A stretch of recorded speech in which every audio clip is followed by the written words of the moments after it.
Hi, and welcome to November Bible Study Resources. Today I'm going to tell you about a tool that has been very helpful to improve my personal Bible reading and my Bible study in drawing my attention to features that I might just often pass by.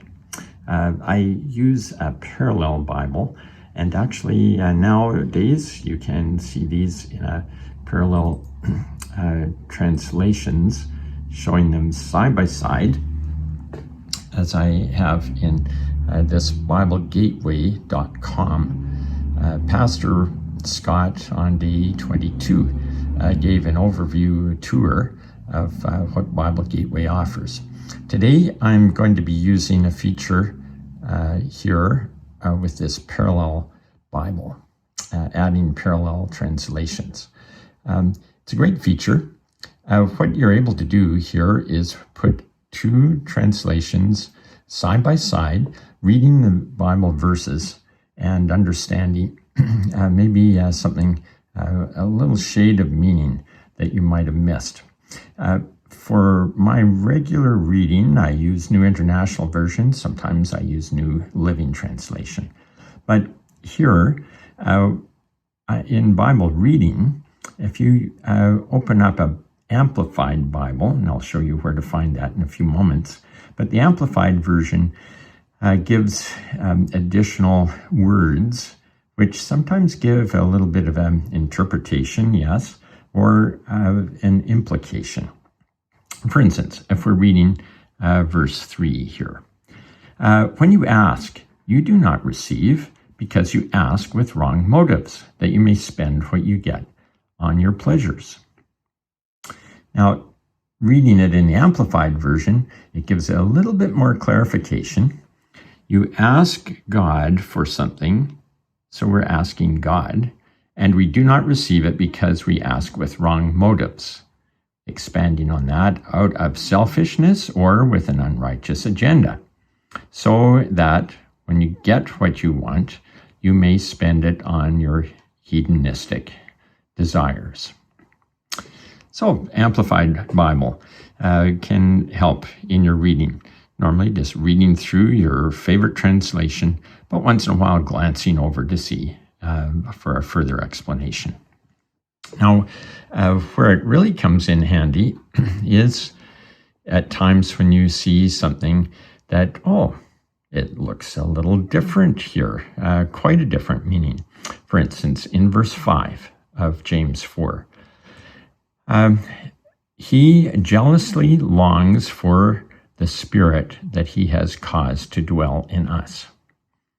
In other words, God is jealously longing for our spirit. You look over at the Amplified Version, and it says, the human spirit, which he has made to dwell in us, lusts with envy. We wonder, here, it is God who is jealous. Over here in the Amplified Version, it seems to indicate we are the ones who are jealous. We are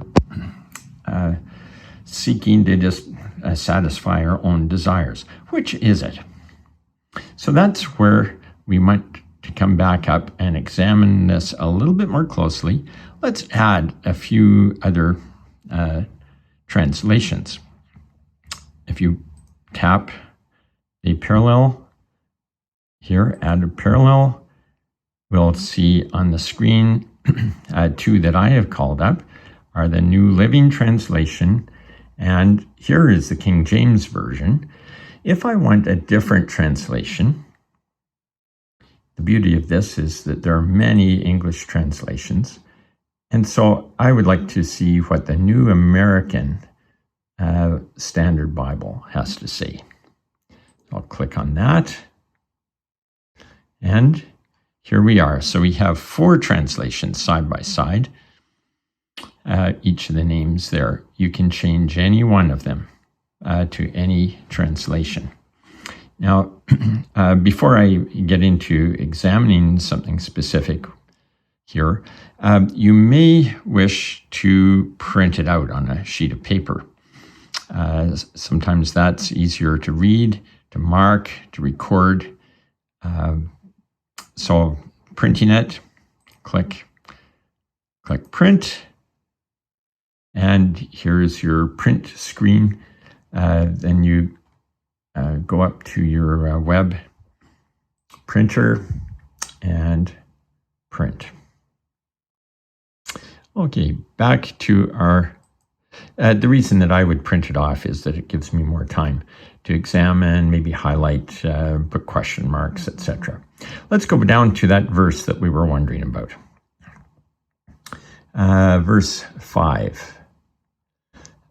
Okay, here's the highlight. He jealously desires the Spirit whom he has made to dwell in us.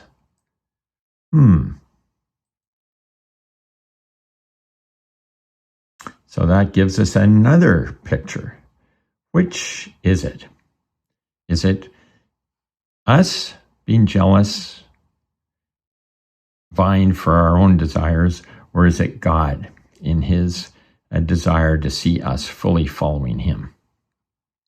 Several of these translations would give us the picture that it is God's desire for us to fully follow him.